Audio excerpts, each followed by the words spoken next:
Falcons fans, there's a lot happening with your team, and today's story might give us a glimpse into the future.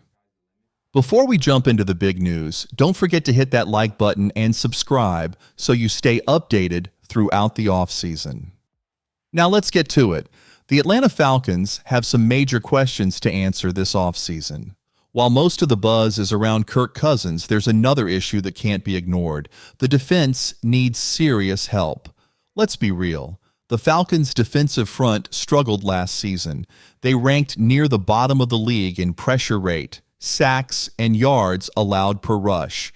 If Atlanta wants to break its playoff drought, that has to change. And the good news? The team is already making moves in the right direction. One name to watch: Ole Miss linebacker Chris Paul Jr. According to Justin Mello of the Draft Network, the Falcons were one of 13 teams that met with Paul at the Senior Bowl last week. But here's what makes this interesting. Paul specifically mentioned that his best meetings were with the Falcons coaching staff. Here's what he had to say: "I feel like I've had great interviews with every team, but with the Falcons, I talked to them multiple times. It was a real blessing. This is something I've worked hard for my whole life." Now, players are usually careful with their words during draft season, but the fact that Paul singled out Atlanta is worth noting. And honestly, it's easy to see why the Falcons might be interested. Paul had a huge season at Ole Miss, leading the Rebels with 88 tackles and 11 tackles for loss. He dominated in both the East-West Shrine game and the Senior Bowl, showing he can be a difference maker at the next level.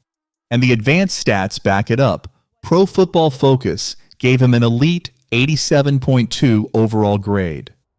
Could Chris Paul Jr. be a future Falcon? Stay tuned. This could get interesting. Last season, Chris Paul Jr. proved he's the complete package.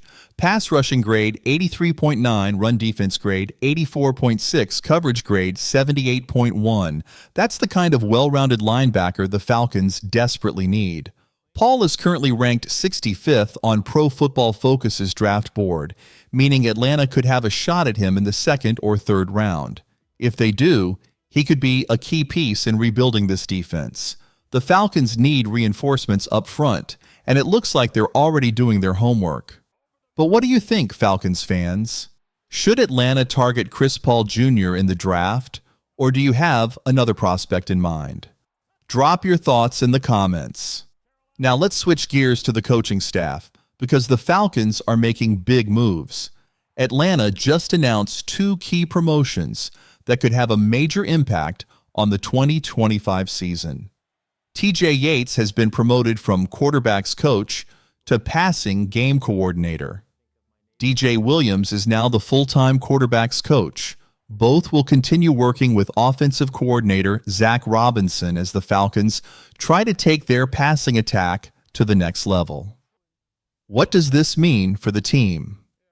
Yates is no stranger to Atlanta. He's been with the Falcons since 2021, starting as a passing game specialist before coaching wide receivers, then taking over the QB room last season.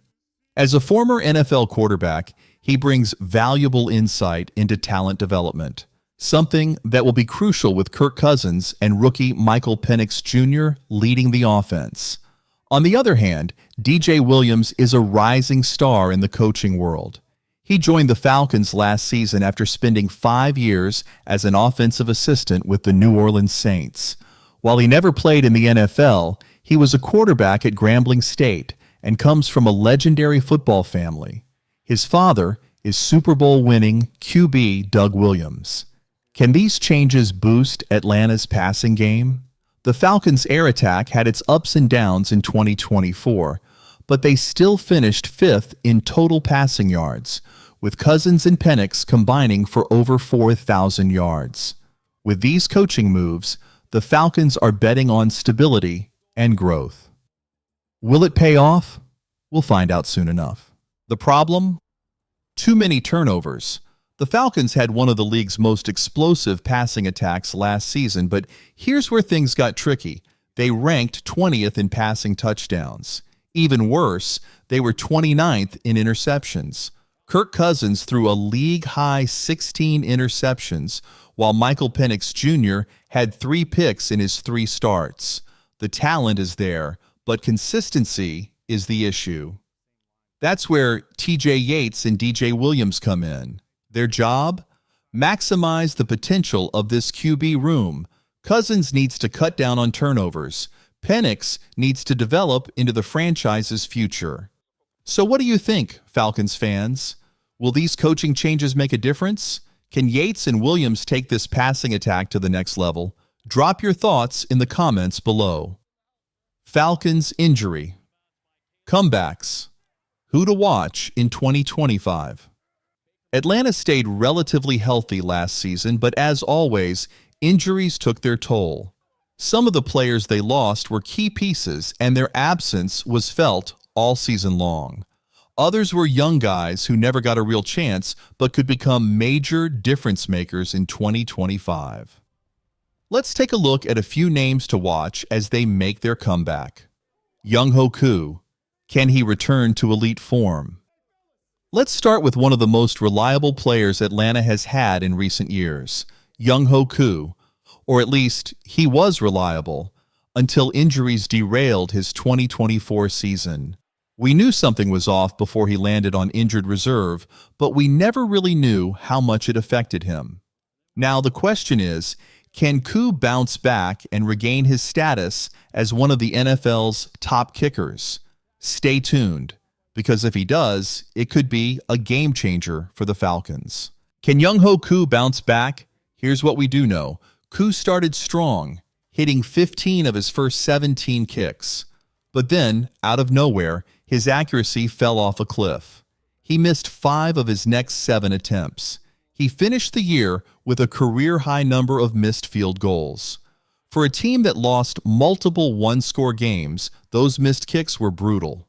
But here's the good news. If Koo can return to his old form and become one of the league's most reliable kickers again, that alone could turn some of those close losses into wins in 2025.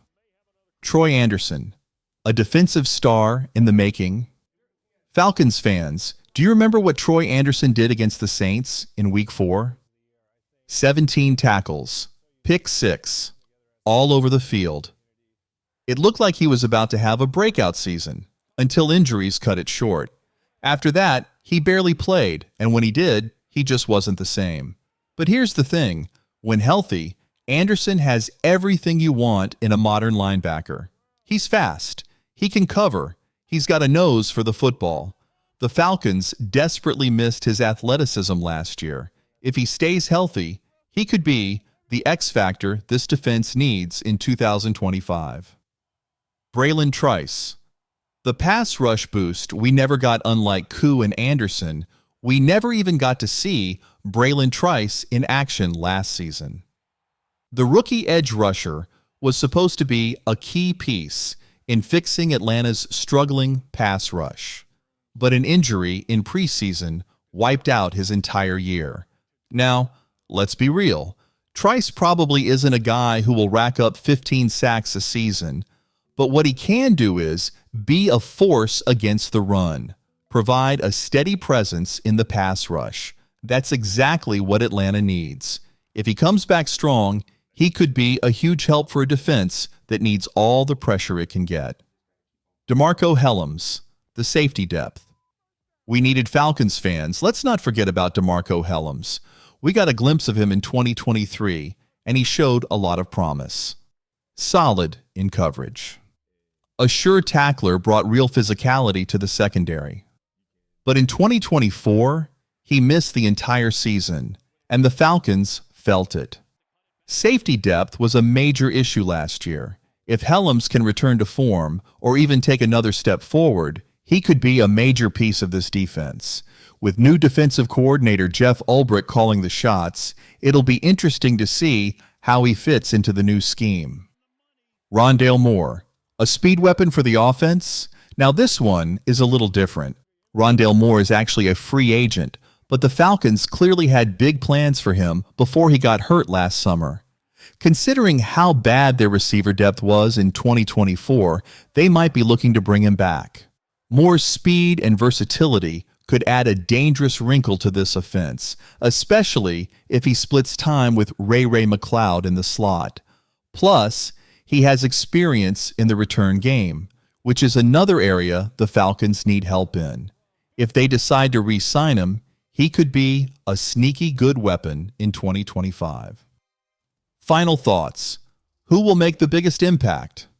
All right, Falcons fans, now it's your turn. Who do you think will be the biggest difference maker in 2025?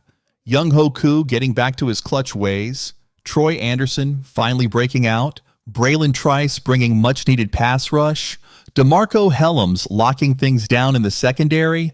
Let me know what you think in the comments below. And don't forget to like this video and subscribe to the channel. Go Falcons!